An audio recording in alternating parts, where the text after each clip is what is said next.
लगभग 7 बजे के आसपास रिद्धि सोकर उठती है। रिद्धि खुद से कहती है, पता नहीं मुझे क्या हो गया था, कैसी बेवकूफी भरी हरकत करी मैंने, लेकिन अब सिर्फ काम पर कंसंट्रेट करूंगी मैं। और वैसे भी जो इंसान मेरी लाइफ में कोई इंपॉर्टेंस ही नहीं रखता, मैं उसके लिए खुद को क्यों परेशान करूं। So get up miss Riddhi and back to work. वो टेबल पर रखी एक डायरी उठाती है और लिखना शुरू करती है। आज यूं ही मन बस भटक रहा है, न जाने क्या ढूंढ रहा है, अनजानी मंजिल का रास्ता न जाने क्यों गैरों से पूछ रहा है। रिद्धि का ध्यान फिर से दक्ष की तरफ चला जाता है। रिद्धि खुद से कहती है, वैसे कहाँ गए होंगी दोनों लंच पर। ओ गॉड, मैं फिर से वही सब सोचने लगी।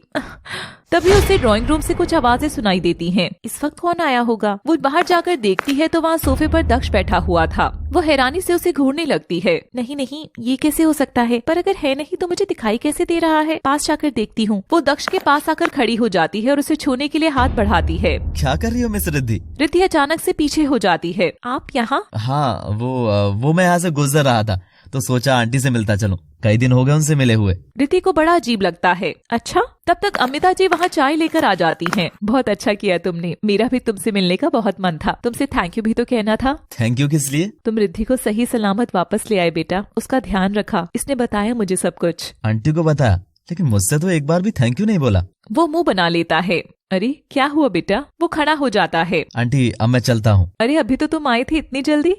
फिर आऊंगा आंटी जी, डैड वेट कर रहे होंगे और हमारे घर में गेस्ट भी आए हुए हैं। रिद्धि मुंह बना लेती है और धीरे से कहती है, नवाब साहब को उनकी खिदमत में भी तो हाजिर होना है। कुछ कहा तुमने? नहीं, मैं क्यों कुछ कहूँगी। मैं चलता हूँ आंटी जी, बाय। बाय बेटा। दक्ष वहाँ से चला जाता है। कितना प्यारा है ना। रिद्धि चिढ़ने वाली टोन में, हाँ बहुत प्यारा। वो मुंह बनाकर चली जाती है वहाँ से। अमिता जी उसे जाता देखकर मुस्कुराती हैं।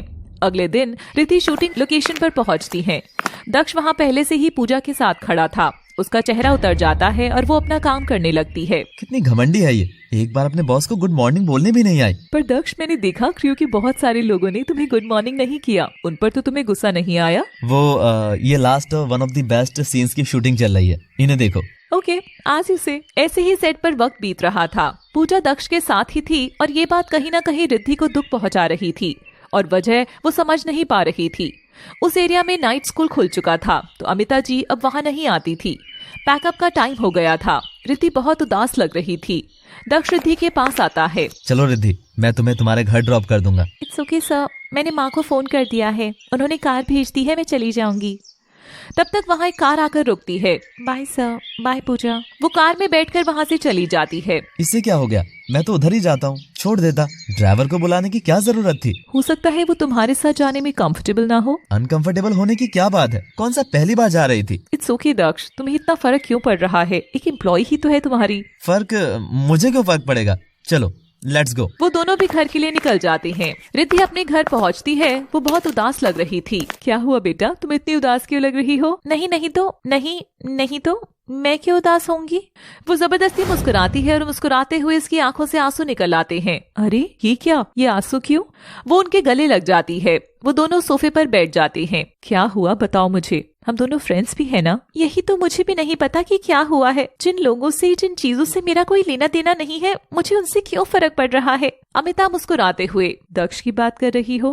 रिद्धि उनकी तरफ हैरानी से देखती है। आपको कैसे पता? मुझे तो और भी बहुत कुछ पता है, जैसे कि वो नारियल तुमने गायब किया है। रिद्धि अपनी नजरें झुका लेती है। मैंने तुम्हारे बैग में लड्डू वाला टिफिन देख लिया था। चलो आज मैं तुम्हें कुछ बताती हूँ। तुम हमेशा मुझसे पूछती हो ना कि मुझे दक्ष क्यों अच्छा लगता है।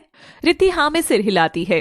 क्योंकि उसने तुम्हारे अंदर की उस रिद्धि को बाहर निकाला जिसे शायद तुम खुद नहीं जानती थी। I mean look at you. हमेशा शांत, सीरियस और समझदारी की बातें करने वाली लड़की को चोरी छुपे लड्डू बनाना सिखा दिया। बच्चों की तरह जिद करना भी सिखाया।